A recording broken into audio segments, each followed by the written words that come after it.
I'd like to go over the basics of video and audio transition effects. Now, far and away, the most popular transition you'll use is the dissolve. So let's review the logistics of the dissolve, and then we'll delve a little deeper. I have a clip here, and it contains married video and audio. And when I select the edge of it and press Shift-D, then I get a cross dissolve added to my video and a constant power audio crossfade added to my audio. If I have a clip that contains just video and I press Shift-D, then I just get my dissolve. And if I have a clip that contains just audio and press Shift-D, then I just get my audio crossfade.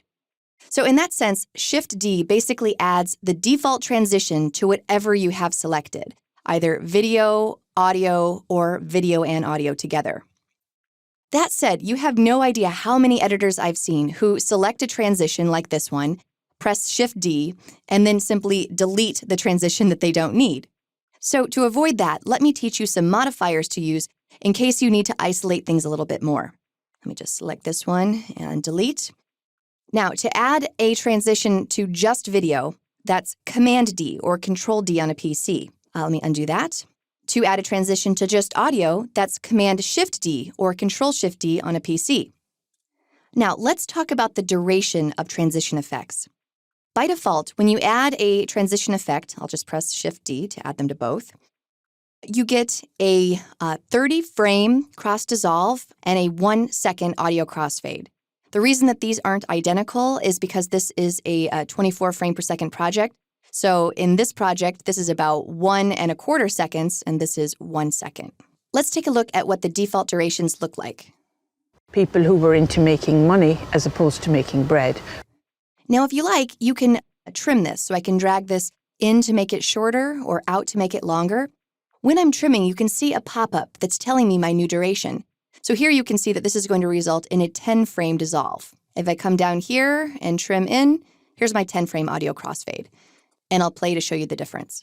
People who were into making money as... If you add a transition in between two clips, I'll press Shift-D, you can not only trim, but you can also move the transition. So I can drag this over to end on the cut or to start on the cut or anything in between. If I select the transition and come up to my Effect Controls panel, you can see that I can do this from this menu here as well. I can change my alignment to center on cut or start or end on cut. And then you can also drag in here, and you can also trim in here as well. Most of the time, though, you'll be manipulating in the timeline. I'm just going to delete these transitions. I'll click and then shift-click and then press delete. All right, let's talk about if you want to change the default duration for your transition effects. I'm going to come up to Premiere Pro and then Preferences and then Timeline. This is in the Edit menu on a PC. And here we have video transition default duration 30 frames and audio transition default duration 1 second. So let's say that I want to change this to something much shorter. I'll change it to 8 frames. So now I'll say OK, and I'm going to just delete these. And when I select this and now press Shift-D, you can see that I have an 8-frame cross-dissolve and then my 1 second audio crossfade. If you want to add dissolves to many clips at once, you don't have to select each transition point, one at a time and add your dissolve and then add your dissolve and down the line. You can actually do this en masse, and you do this by simply selecting the entire clip. So I'm going to just lasso everything, and now I'll press Shift-D, and you can see that I have added an 8-frame cross-dissolve to each and every clip. I'll play this.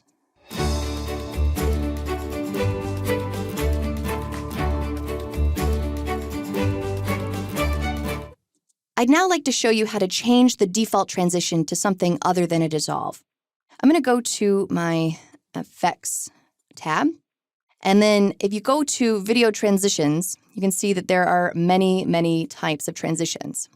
Here under Dissolve, you'll see the cross dissolve, and you'll see that we have a blue border surrounding this. This is just telling me that this is the default transition. In fact, if I come up to my text field and type in cross, that shows me that this is now the default video transition, and then up here under crossfade, this is my default audio transition. So to change this to something else, I simply right-click on the new effect. I'll do cross zoom. So I'll right-click and I'll choose Set Selected as Default Transition. All right, so now the blue border is surrounding cross zoom.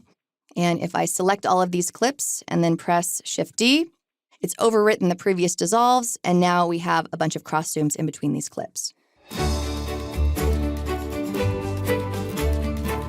All right, so not really my style, so let me just Command-Z to undo that. All right, so that's default transitions that you apply with just keyboard shortcuts. As you can see, though, there are many, many other transitions that you can apply. For example, if I wanted to come into Iris and apply my Iris round effect, I would just drag and drop this on a transition, on an edit point in between two clips. So I'll go ahead and drop it right here. And if I play over it right now, you'll see that I get my Iris effect. Many transitions give you the ability to modify them further. For example, if I select my Iris effect and then come up here to my effect controls and then come down, I can do things like change my border width. So I'll bring this up.